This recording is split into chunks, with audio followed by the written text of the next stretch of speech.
A lot of people also excited to get out and kick off the unofficial start to the summer. And Joe Ranieri's here with the forecast. And I have to say, Joe, this is really strange because it's been, I think, a year ago in March, around the 17th, the last time I stood next to somebody in the studio. So this is a real treat. It We're really both fully was vaccinated, and this exactly. is great. And during the 4 with Ashley, I kept on standing an awkwardly amount of far away from her. But now it's okay. But yeah, it is kind of, it's going to take a little bit of a transition to get used to it. And it's been almost a year since I've been on the chroma wall, because I've been working at home and on my chroma wall in my little girl's nursery. Welcome back. Now I'm back in the studio and it's like riding a bike. But yeah, what everybody wants to know is that great holiday weekend forecast. It's going to be just about picture perfect. I know we've been taking out to you the Oregon coast here the last couple of hours, but how can you not? It's absolutely gorgeous. Crystal clear skies along the Oregon coast over in Cannon Beach. Right now we're looking at temperature of 56 degrees, but I'm expecting to see temperatures low, maybe the mid 70s heading into the end of the holiday weekend in the early part of next week. And we're going to be seeing a very warm stretch for this time of year. Memorial Day weekend. Tomorrow will be the coolest day of the 3-day stretch there, 80 degrees. Now the record is right around 90 degrees. I don't think we'll see temperatures that warm going above 90, but still pretty warm for this time of year. Sunday 85, and then Monday you'll be seeing a temperature of 87 degrees. Right now we're looking at a temperature close to 70 degrees throughout much of the metro area. This is a live look from the reserve out in Aloha. Temperature of 68 degrees at this hour, and the wind's coming in from the north about 15 miles per hour.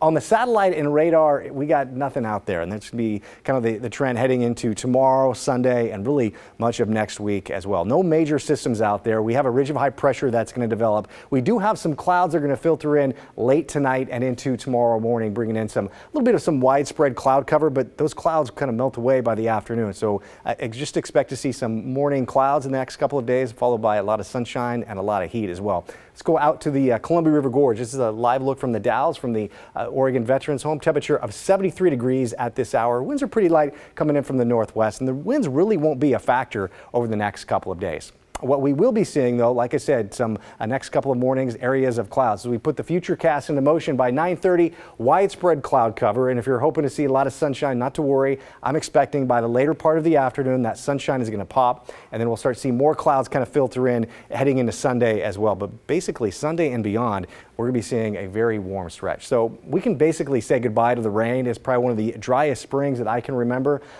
Total for the month of May, just over ½ of an inch, and there is no rain in the forecast. Normally, we should be looking at close to almost 2 inches more than that. From March 1st to right now, we're looking at 2.5 inches of rain. Normally in that stretch, basically from March, April, and most of May, we should be seeing close to 9 inches of rain. And yeah, it's kind of get the idea just how dry things have been. Morning clouds for tomorrow morning, followed by afternoon sunshine. That trend is going to continue heading into Sunday. And daytime highs today, we topped out at 70 degrees at the Portland International Airport. Very nice end to your work week. And along the Oregon coast, temperatures were in the low 60s. So for tomorrow along the Oregon coast, waking up to some areas of clouds, temperatures in the mid 40s to start things off. Then you'll be looking at highs close to 70 along the northern part of the Oregon beaches and throughout McMinnville, right around the low 80s. Morning clouds followed by afternoon sunshine. Kind of breezy at times though. And then throughout eastern Oregon, a mix of clouds and sunshine and very pleasant temperatures in the low to mid 70s. And throughout the Oregon Cascades, a few high clouds to start things off. Then you'll be seeing temperatures close to 70 degrees. A little bit warmer heading into Sunday and Monday as well, as that ridge really starts to strengthen. Throughout central Oregon, a mix of clouds and sunshine, but a warm afternoon. Daytime highs right around 80 degrees, and throughout the Columbia River Gorge, winds pretty light, but you'll be seeing a lot of sunshine and really pleasant conditions, a little warmer from what you have been seeing as well. And throughout southwest Washington, morning clouds followed by afternoon sunshine. Battleground, daytime high of 80 degrees. And throughout much of the metro area tomorrow, you'll be waking up to morning clouds followed by afternoon sunshine. Daytime high tomorrow of 80 degrees. And then as we head into the next couple of days, Laura, we'll be looking at 85 on Sunday. On Monday, Memorial Day, I have it down as 87, but there's a chance that we see a 3-day stretch with temperatures right around 90 degrees. And then if that's too hot for you this early in the season, then we'll be looking at temperatures a little bit cooler for Thursday and into Friday. But again, the last couple of weeks have been nothing but bone dry, and it's looking in the first part of June is going to be just the same.